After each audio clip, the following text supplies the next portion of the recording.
Hello and welcome to the IT Governance Podcast for Friday the 21st of April 2023.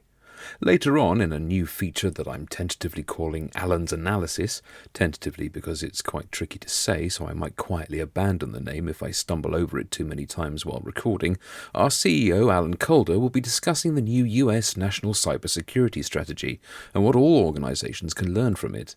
But first, here's the news.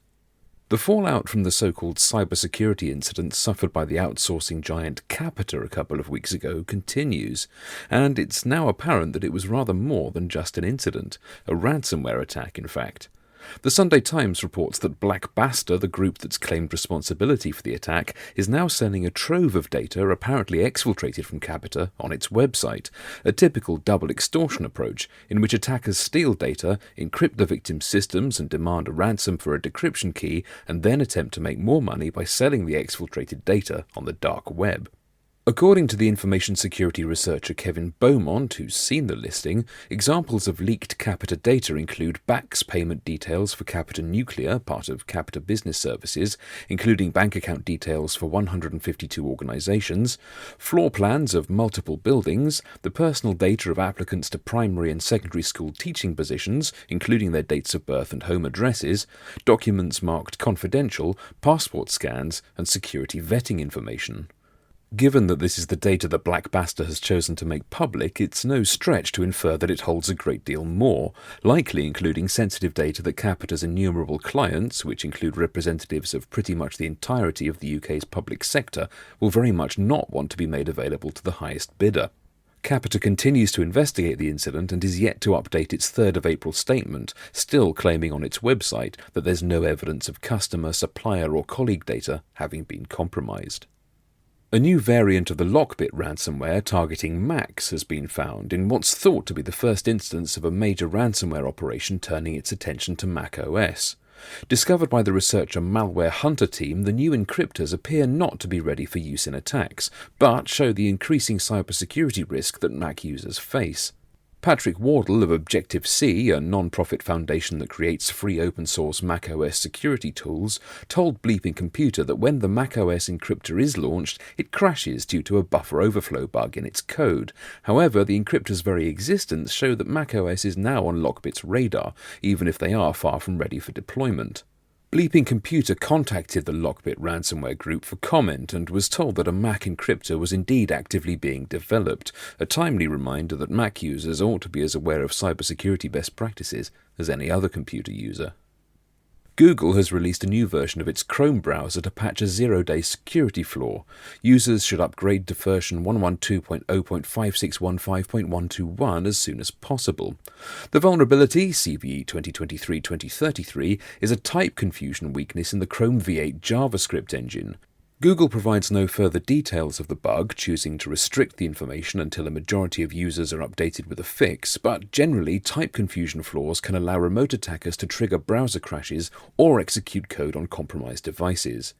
If you use Chrome, whether on Windows, Mac or Linux, and it hasn't updated recently, click on the kebab menu, the 3 vertical dots to the right of the address bar, then Help, About Google Chrome, then Update Google Chrome if it's available. If it's not, you're on the latest version already. What you shouldn't do is download a zip file when prompted by a warning, because a campaign has been distributing malware this way since last November. According to Malwarebytes, unsuspecting visitors to compromised websites have been shown what appears to be a genuine web browser error from inside the browser window. The fake error message says, "An error occurred in Chrome Automatic Update. Please install the update package manually later or wait for the next automatic update." A zip file masquerading as a legitimate Chrome update is then automatically downloaded. If you open it, you'll execute cryptomining malware, which will use your CPU to mine for Monero for the attackers. On top of this, as Malwarebytes explains, the malware attack also shuts down Windows Update and adds itself as an exclusion to Windows Defender, as well as disrupting the communication of security products with their servers. So if you do accidentally download a zip file purporting to be a Chrome update, don't open it, but follow your usual security processes. That was the news. Now, on the 2nd of March, the Biden-Harris administration released a new United States National Cybersecurity Strategy. IT Governance's CEO Alan Calder discusses the new strategy, why it's relevant to all organisations, even those not in the US, and what you should learn from it. At the beginning of March, the US government announced a new national cybersecurity strategy. That in itself is not particularly newsworthy because Western governments, well, governments all around the world seem to be announcing new cybersecurity strategies quite regularly these days. And that in itself is also not surprising because cyber criminals are doing more and more successfully than they ever were. And on top of cyber criminals, we have the growing challenge of cyber warfare, driven not only by Russia and its use of cyber war and its attacks on Ukraine, Georgia, Moldova, and so on, but also the behavior of rogue regimes like Iran and North Korea, who use cyber attacks as a way of generating foreign currency, of disrupting the supply chains of people they see as competitors, and so on. So a national cybersecurity strategy kind of makes sense.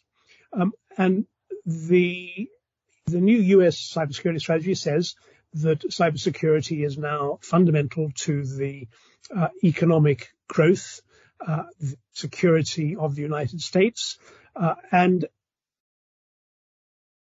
really news either. But what Biden and the government seem to realize, the executive seem to realize, is that the private sector is paying not that much attention to cybersecurity. So they kind of go, gosh, I've had a breach. How can I hide it away? How can I not tell my customers I've had a breach? How can I avoid telling a regulator because somebody might get upset? And then every now and then a company, particularly a US company, is found out, either because the scale of the breach is so much that it makes the headlines, whatever, or because somebody finds out and tells some other people, and out of that comes a class action suit. And then the management finds itself on the end of an expensive action. There have been two changes coming through the US ahead of the new national cybersecurity strategy. One is the new legislation, which applies specifically to federal agencies, the cyber incident response regulations, the requirements on national federal government organizations to respond and behave in a certain way when they're attacked and to take appropriate steps to defend themselves.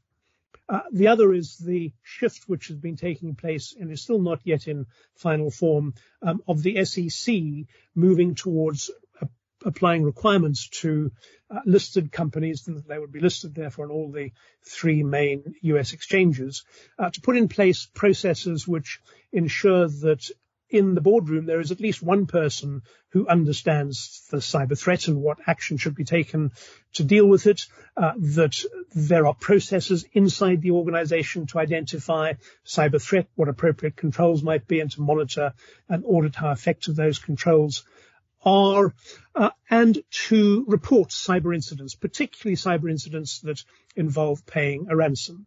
As I said, those are still proposals. They're moving towards getting into a final rule form, but they are clearly an attempt to bring regulatory pressure to bear on the private sector.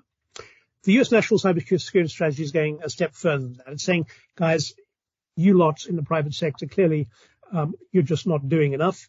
We need to take steps to ensure that the private sector takes action for the public good. And that means that we need a mix of incentives and regulatory pressure, for which I read punishment, to ensure that you are taking steps that you should take. And just to be clear, the steps that you should be taking are, number one, you should be doing a regular vulnerability assessment. You should be working out what gaps and holes there are inside your business. Number two, having worked those out, you should be patching them. You should be closing them down. And that means that you should be doing tests, you should be doing regular vulnerability scanning, you should be training staff. You need to have the competence to do the things that you are supposed to be doing.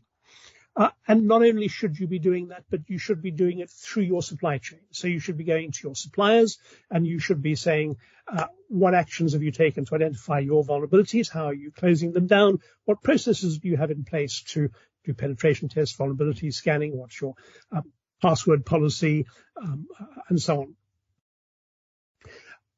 And of course, what makes the focus on the supply chain particularly interesting is that that is an action which the US Department of Defense has been involved in now for a number of years. They came up with the original idea that if a supplier to the Department of Defense was properly secure, then there was a reasonable prospect that the DoD would be secure. And the defense industrial base is something like 3,000 companies around the world, and the DoD has come up with the idea of a maturity model, a cyber maturity model, which is designed to help suppliers in the defense industrial base establish where they are in terms of cyber maturity, with a demonstration of an appropriate level of maturity becoming a contractual requirement on organizations over a period of time.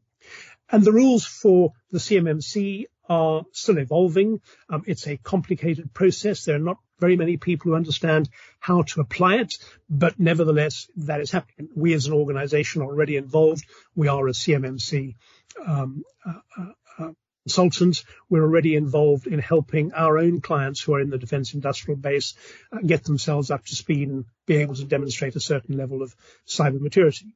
But what the federal government is apparently looking for is some kind of extension of the CMMC to a much broader range of suppliers, and looking to extend it not directly as it can through the Department of Defense, but indirectly through tier one customers with big supply chains, being able to encourage them to go into their supply chains and make sure that they are secure. All of this will take time to work its way through the system. There's not going to be anything tomorrow or the day after or even next month which says this is exactly what companies need to do if they are in the supply chain of a US tier one organization. But the direction of travel is crystal clear. The direction of is saying to the private sector, you haven't done a good job in terms of getting yourselves cyber secure over a number of years. That's why the newspapers are full, day in, day out, of stories of yet another breach. And in the UK, there's a company like Capita, which is a week or 10 days after it was breached, still got headlines because it's unable to operate properly, because it wasn't even in a position to handle the breach once it happened. Not only could it be breached, but it didn't have a properly robust, tested, effective response process. So private sector's got a lot to do. And as I said, direction of travel is really clear. And the sensible private sector organizations, we're saying, writing is on the wall. Just as it was with GDPR 5 years ago, when it was clear that delaying getting compliant would just hurt more than the pain of getting compliant, the same message applies to cybersecurity. The pain of getting cyber secure today is nothing like what the pain of getting cyber secure after you've been breached, or when there is a set of regulations that require you with a deadline to get compliant. That will be much more painful, much more complex, and for sure, the number of organizations who can help you do that will be not enough, because suddenly the world will be going, ooh, we've got a customer in the US, we need to get secure, come help us. And just about everybody who provides services around cybersecurity and privacy will be saying, we're signed up for the next 9 months or 2 years or whatever it is doing work. So the sensible thing is to get started on building cybersecurity today. Of course, building cybersecurity today is just a step. And the two really important messages that anybody thinking about cybersecurity and privacy today needs to get their head around is that not only have you got to make the first step today, you've got to get started on building a cyber defense in-depth posture inside your organization. You have to embed it. You have to embed it in a way that moves on from saying, well, somebody came to work today and can do the job, so we should be secure. You've got to embrace the idea of maturity models. You've got to recognize that however complex it is, what the Department of Defense is doing with the CMMC is the right way to go. You've got to get to the point where you're not reliant on somebody turning up. That's a kind of naught level of maturity. You've got to be at the point where you have software processes embedded in the organization, levels of skills and competence, procedures, which ensure that whatever staff churn you have, whatever happens, you have a method of being secure and being compliant. And it needs to be one which continues to evolve.